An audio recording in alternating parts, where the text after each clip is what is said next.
سارے عالمین کے مختار، مدینے کے تاجدار، مکے کے سردار، سید الابرار جناب احمد مصطفیٰ محمد مصطفیٰ صلی اللہ تعالی علیہ وسلم کی بارگاہ میں ایک مرتبہ محبت اور عقیدت کے ساتھ بآواز بلند درود و سلام کا نذرانہ پیش کر لیں۔ اللہم صلی علی سیدنا مولانا محمد وعلی آل سیدنا مولانا محمد وبارک وسلم صلاۃ و سلام علیک یا سیدی یا حبیبی یا رسول اللہ صلی اللہ تعالی علیہ وسلم۔ معزز حاضر محترم سامعین کرام، آج کا یہ ہمارا ہفتہ واری اجتماع درس قرآن کا ہے۔ دراصل یہ گزشتہ اتوار بھی درس قرآن ہی تھا، لیکن طبیعت کی ناسازی کی باعث میں گزشتہ اتوار حاضر نہ ہو سکا تھا، لیکن الحمدللہ آج اللہ تعالیٰ کا شکر، اس کا احسان عظیم ہے کہ رب تبارک و تعالیٰ نے پھر سے ہمیں اس مقدس اور نورانی اجتماع میں شرکت کا موقع عنایت فرمایا ہے۔ آج درس قرآن کی سورہ بقرہ کی آیت 40 کا انشاءاللہ تعالی مختصر سا درس ہوگا۔ پہلے بطور تبرک آیت کریمہ کی تلاوت کا شرف حاصل کرتا ہوں، اس کے بعد انشاءاللہ اس کا ترجمہ اور اس کی مختصر سی تشریح اور اس کی وضاحت بیان کی جائے گی۔ اعوذ باللہ من الشیطان الرجیم، بسم اللہ الرحمن الرحیم۔ یا بنی اسرائیل اذکروا نعمتی التي انعمت علیکم وأوفوا بعہدی اوف بعہدکم وإیای فارہبون۔ صدق اللہ العظیم۔ ترجمہ: اے یعقوب کی اولاد، یاد کرو میرا وہ احسان جو میں نے تم پر کیا ہے، اور میرا عہد پورا کرو، میں تمہارا عہد پورا کروں گا، اور خاص میرا ہی ڈر رکھو۔ اس آیت مبارکہ میں بنی اسرائیل کو حکم دیا جا رہا ہے کہ اے بنی اسرائیل، اللہ تبارک و تعالی بنی اسرائیل سے کلام فرما رہا ہے۔ قرآن مجید میں جا بجا بہت سے آیتیں بنی اسرائیل کے متعلق آتی ہے، اور باضابطہ قرآن مجید میں بہت سی صورتیں، بہت سی آیتیں بنی اسرائیل کو اللہ تبارک و تعالی ان کو یاد کرتا ہے۔ یہ بنی اسرائیل کون ہے؟ یہ بنی اسرائیل کسے کہتے ہیں؟ تو ابتداً چونکہ آج بنی اسرائیل کا پہلی مرتبہ ذکر آ رہا ہے ہماری تفسیر میں، تو ابتدا میں آپ کو بنی اسرائیل کے متعلق کچھ باتیں، بنیادی باتیں بتلاؤں گا، تاکہ جب کبھی بھی بنی اسرائیل کا لفظ آپ سنیں گے تو آپ کے ذہن میں چند باتیں ہمیشہ پیش نظر رہنی چاہیے۔ بنی اسرائیل، بنی عربی زبان میں اولاد کو کہتے ہیں، ابن کی جمع بنین آتی ہے، تو بنی اولاد کو کہتے ہیں۔ تو ترجمہ یہ ہوگا کہ اے اسرائیل کی اولاد۔ تو یہ اسرائیل کون ہے؟ تو اسرائیل کے بارے میں کہا گیا کہ یہ دراصل حضرت یعقوب علیہ السلام کو اسرائیل کہا جاتا ہے۔ تو بنی اسرائیل کا مطلب یہ ہوگا کہ اے یعقوب کی اولاد۔ اسرائیل حضرت یعقوب علیہ السلام جو اللہ کے پیغمبر اور رسول ہیں، جن کا واقعہ قرآن مجید میں مختلف مقامات پر بیان کیا گیا، تو حضرت یعقوب علیہ السلام کو اسرائیل کہتے ہیں۔ آپ کو اسرائیل کیوں کہتے ہیں؟ تو اس کے بارے میں بیان کیا گیا کہ حضرت یعقوب علیہ السلام کے جو والد تھے، ان کا نام حضرت اسحاق علیہ السلام، جو حضرت ابراہیم علیہ السلام کے فرزند تھے۔ حضرت اسحاق علیہ السلام یہ حضرت یعقوب علیہ السلام کے والد محترم تھے۔ ایک مرتبہ حضرت اسحاق علیہ السلام اللہ کی عبادت اور بندگی کے لیے اپنے فرزند حضرت یعقوب سے فرمایا کہ میں اللہ کی عبادت و بندگی کے لیے ایک کمرے میں داخل ہو رہا ہوں اور میری عبادت میں کسی کو خلل ڈالنا نہیں چاہیے۔ چنانچہ حضرت یعقوب علیہ السلام اپنے والد محترم عبادت میں مصروف ہے، آپ پہرے داری میں مصروف ہے۔ اسی دوران ایک فرشتہ انسانی شکل و صورت میں حضرت یعقوب علیہ السلام کے پاس آتا ہے اور یہ کہتا ہے کہ مجھے آپ کے والد حضرت اسحاق علیہ السلام سے ملاقات کرنی ہے۔ تو حضرت یعقوب علیہ السلام چونکہ والد کا حکم تھا کہ میری عبادت میں خلل نہیں آنا ہے، تو آپ انہیں فرشتے کو جانے سے روکتے ہیں، منع کرتے ہیں۔ فرشتے کے درمیان، یعقوب علیہ السلام کے درمیان کچھ گفتگو ہوتی ہے، آواز تھوڑی سی بڑی ہو جاتی ہے۔ اسی دوران حضرت اسحاق علیہ السلام اپنے حجرے کے باہر آتے ہیں، دیکھتے ہیں کہ میرے فرزند ایک فرشتے سے بحث و تکرار کر رہے ہیں۔ تو آپ باہر آتے ہیں اور اپنے فرزند سے فرماتے ہیں کہ یہ اللہ کا مقرب فرشتہ ہے، جب یہ اجازت مانگے تو ان کو اجازت دے دینا چاہیے۔ اور وہ فرشتے سے معذرت کرتے ہیں کہ میں نے اپنے بیٹے کو یہ حکم دے رکھا تھا، اسی لیے وہ اندر آنے سے آپ کو روک رہا تھا۔ تو وہ جو فرشتہ تھا وہ بہت خوش ہوا اور کہا کہ یقیناً نیک کام پر پہرے داری اور کسی حکم پر عمل آوری اسی طرح کرنا چاہیے، اسی طرح ہر خیر کے کام میں مضبوطی سے جمے رہنا چاہیے۔ وہ فرشتہ بہت خوش ہو گیا حضرت یعقوب علیہ السلام کی خدمت پر اور ان کے اس عمل سے اتنا راضی ہو گیا کہ فرشتے نے حضرت یعقوب علیہ السلام کا لقب دے دیا کہ ان کا نام اسرائیل ہے، ان کا نام اسرائیل ہے۔ اسرائیل کسے کہتے ہیں؟ اسراء ایک الگ لفظ ہے، ایل ایک الگ لفظ ہے۔ اسراء کے معنی عبد کے یعنی بندے کے آتے ہیں، ایل کے معنی خدا کے آتے ہیں۔ تو اسرائیل کا مطلب یہ ہوگا عبداللہ یعنی اللہ کا بندہ۔ تو جب کبھی اسرائیل یہ جو لفظ ملا ہے حضرت یعقوب علیہ السلام کو، یہ ایک فرشتے کی زبان سے ملا ہے، چونکہ فرشتوں کے نام بھی اسی طرح ہے، جبرائیل، میکائیل، عزرائیل، اسرافیل، جس طرح فرشتوں کے نام ہیں اسی سے ملتا جلتا نام اسرائیل حضرت یعقوب علیہ السلام کا نام پڑ گیا۔ تبھی سے ان کی اولاد کو بنی یعقوب نہیں کہتے بلکہ بنی اسرائیل کہہ کر یاد کرتے ہیں۔ یہ بنی اسرائیل کا ایک مختصر سے خاکہ ہے کہ یہ حضرت یعقوب علیہ السلام کا نام ہے، اسرائیل یہ لقب ہے، اور یہ لقب ایک فرشتے نے حضرت یعقوب علیہ السلام کو عطا کیا۔ اور اسرائیل کے معنی عبداللہ اللہ کا بندہ، اور بعض مفسرین نے کہا کہ اسرائیل کے معنی اللہ کا نیک بندے کو اسرائیل کہتے ہیں، چونکہ پیغمبر تھے حضرت یعقوب علیہ السلام، اللہ تعالیٰ کے بہت نیک مخلص عبادت گزار سچے وفادار بہت ہی مخلص بندے تھے، پیغمبر تھے، اسی لیے آپ کو اسرائیل کہتے ہیں۔ آپ کی جو اولاد ہے اسے بنی اسرائیل کہتے ہیں۔ اب یہاں پر بنی اسرائیل کو حکم دیا جا رہا ہے، یعقوب علیہ السلام کی اولاد کو حکم دیا جا رہا ہے کہ اے بنی اسرائیل، اے اولاد یعقوب، یاد کرو میری اس نعمت کو جو میں نے تم پر نازل کی ہے، میری نعمت کا یاد کرو جو میں نے تم پر نازل فرمائی ہے۔ وہ کون سی نعمت ہے؟ تو یہاں پر مفسرین نے بیان کیا کہ اللہ تعالیٰ کی نعمتیں تو بے شمار ہے، اور اللہ کی نعمتوں کا جو شکر ادا کرنا ہے، خدا کی نعمتوں کا شکر کیسے بجا لائے، تو شکر کرنے کا ایک طریقہ یہ بھی ہے کہ اللہ کی نعمت کو یاد کرنا چاہیے، اس کی نعمت کا ذکر کرنا چاہیے۔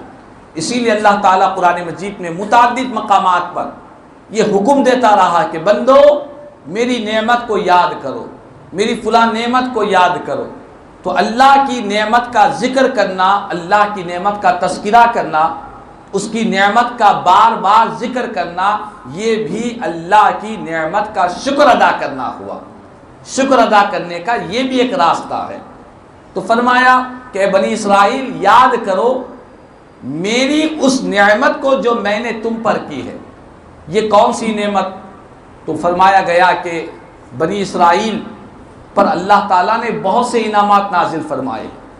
ان انعامات میں سے ایک انعام یہ بھی ہے کہ فرعون جو بڑا ظالم اور جابر بادشاہ تھا، جو بنی اسرائیل کی بچوں کو ذبح کر دیا کرتا تھا، بنی اسرائیل کے 70,000 بچوں کو فرعون نے قتل کیا تھا، بڑا ظالم اور جابر بادشاہ تھا۔ اللہ تعالیٰ نے ظالم اور جابر بادشاہ کو سمندر کے اندر غرق کر کے اسے ہلاک کر دیا۔ یہ اللہ تعالیٰ کی خاص نعمت جو بنی اسرائیل کو اللہ تعالیٰ نے عطا فرمائی ہے۔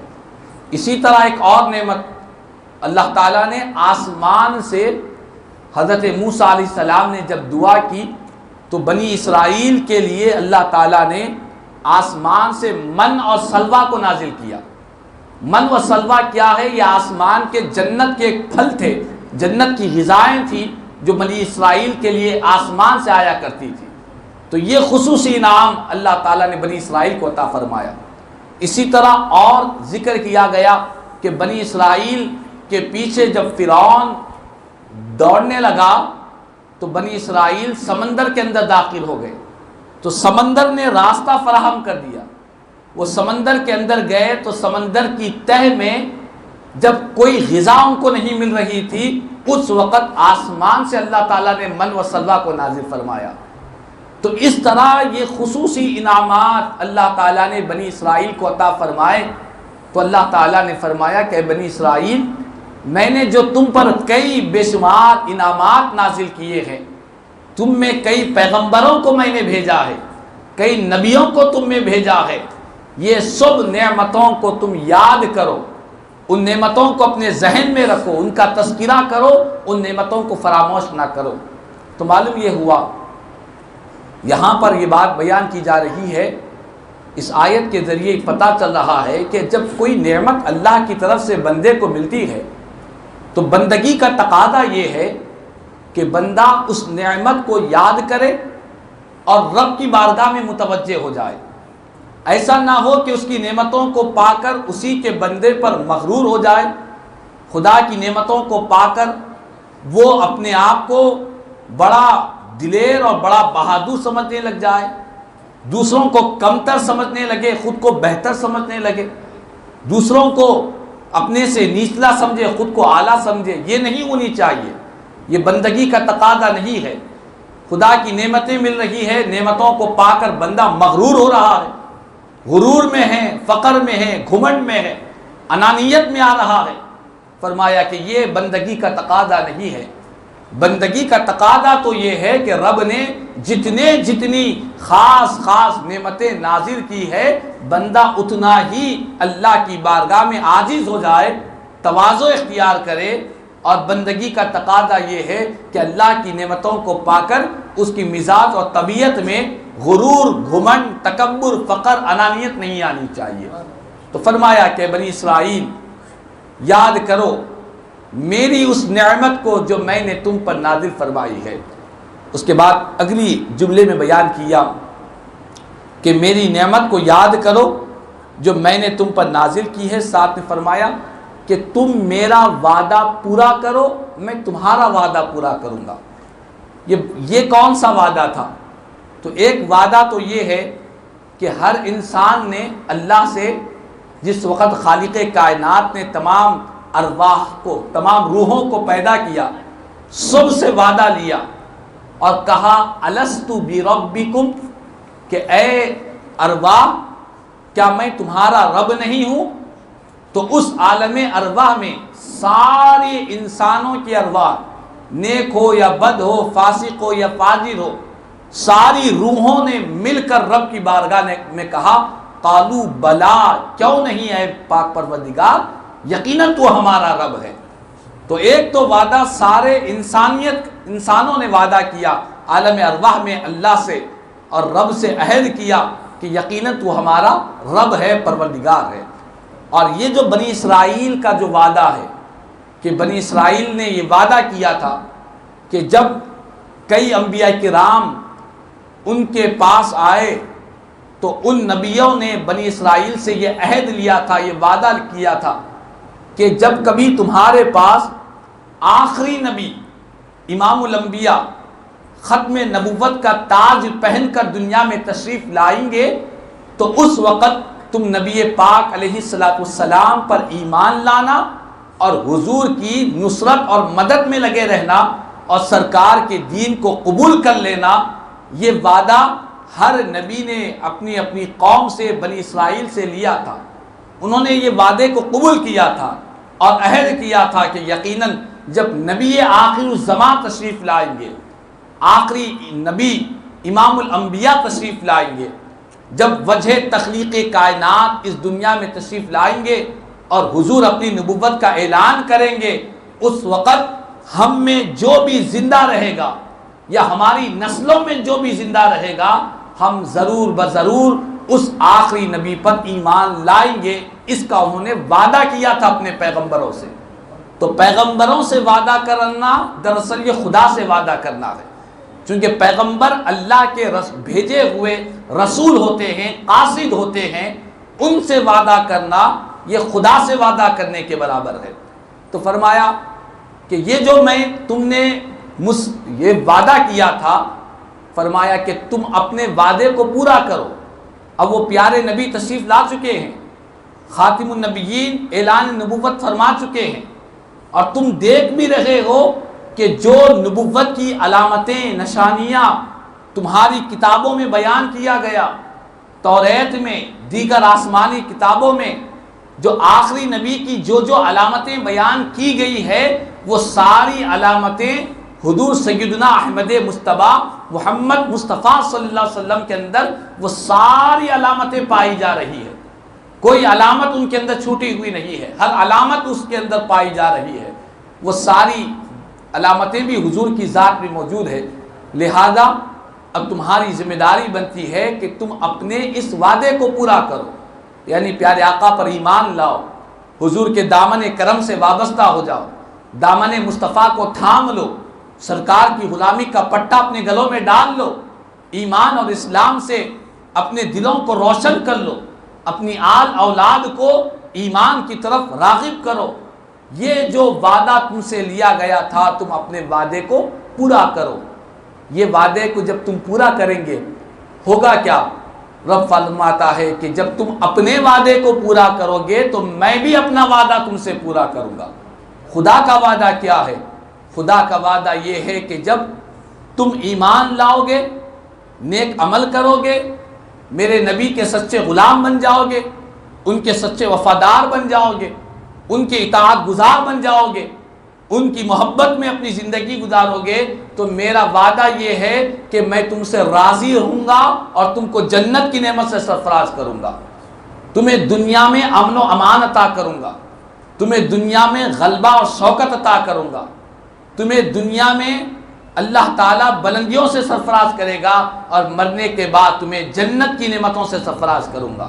یہ اللہ کا وعدہ ہے، اور یاد رکھے اللہ فرماتا ہے کہ بے شک اللہ اپنے وعدے کی خلاف ورزی نہیں کرتا ہے۔ مخلوق وعدہ کرتی ہے تو خلاف ورزی کرتی ہے، لیکن خالق اپنے وعدے کو پورا فرمایا کرتا ہے۔ تو یہاں پر بنی اسرائیل کو حکم دیا گیا کہ بنی اسرائیل تم میرے وعدے کو پورا کرو، میں تمہارے وعدے کو پورا کروں گا۔ اور آخر میں فرمایا وَإِيَّايَ فَارْهَبُونَ۔ یہ جو بنی اسرائیل تھے، یہ نبی پاک علیہ السلام پر ایمان نہ لانے کی بہت سی وجوہات تھیں۔ یہ حضور کی ذات پر ایمان کیوں نہیں لاتے؟ بہت سے بنی اسرائیل جنہیں اللہ نے توفیق عنایت فرمائی، جو حضور کی ذات بابرکت میں جو علامتیں بیان کی گئی تھی، وہ ساری علامتوں کو دیکھ کر سرکار کے دامن سے تو وابستہ ہو گئے، لیکن اکثر جو وابستہ نہیں ہوئے، جو حضور پر ایمان نہیں لائے، اسی لیے اس کی وجہ بہت سی وجوہات بیان کی گئی۔ ایک وجہ تو یہ تھی کہ ان کے ذہن میں یہ خیال تھا کہ حضرت نبی پاک علیہ السلام ہم میں سے، یعنی بنی اسرائیل میں سے ہی حضور مبعوث ہوں گے، ہماری ہی اولاد میں سے رہیں گے، لیکن اس کے برخلاف آپ بنی اسرائیل میں سے نہیں تھے، بلکہ نبی پاک علیہ الصلوۃ والسلام قریش سے حضور تشریف لائے، تو ایک حسد اور جلن یہ تھی کہ ہمارا جو رتبہ تھا کہ ہماری اولاد میں سے، حضرت یعقوب علیہ السلام کی اولاد میں سے بہت سے پیغمبر آئے ہیں، نبیوں کا سلسلہ جاری و ساری ہے، اچانک اس سلسلے کو ختم کر کے کوئی دوسرے قبیلے، دوسرے قوم سے اگر حضور تشریف لائے ہیں ان کو مان لیں گے تو ہماری شان شوکت ٹھپ ہو جائے گی، یعنی اپنی انانیت کے لیے حسد کی بنا پر حضور پر ایمان نہیں لائے، جلن کی وجہ سے ایمان کی نعمت سے محروم ہو گئے۔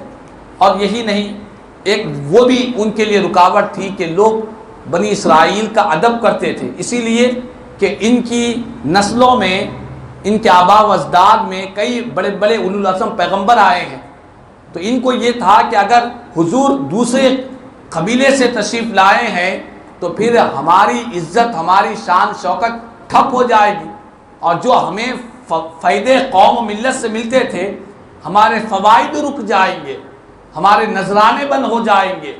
اسی لیے وہ جل کر حسد سے اور ساتھ ہی ساتھ ناپائیدار دنیا کے لیے، مال و دولت کے لیے انہوں نے نبی پاک علیہ السلام پر ایمان لانے سے پس و پیش کرتے رہے، پیچھے ہٹتے رہے، ڈرتے رہے کہ کہیں ہمارا غلبہ، ہماری شان و شوکت ختم نہ ہو جائے۔ تو معلوم یہ ہوا کہ حسد، جلن، دوسروں کی اللہ تعالیٰ نے کچھ نعمتیں دی ہے، ان نعمتوں کو دیکھ کر دل میں حسد اور جلن رکھنا یہ اتنی خراب، اتنی بری خصلت ہے کہ اسی بری خصلت کی وجہ سے کئی بنی اسرائیل ایمان جیسی نعمت سے محروم ہو گئے، ایمان جیسی نعمت سے محروم ہو گئے۔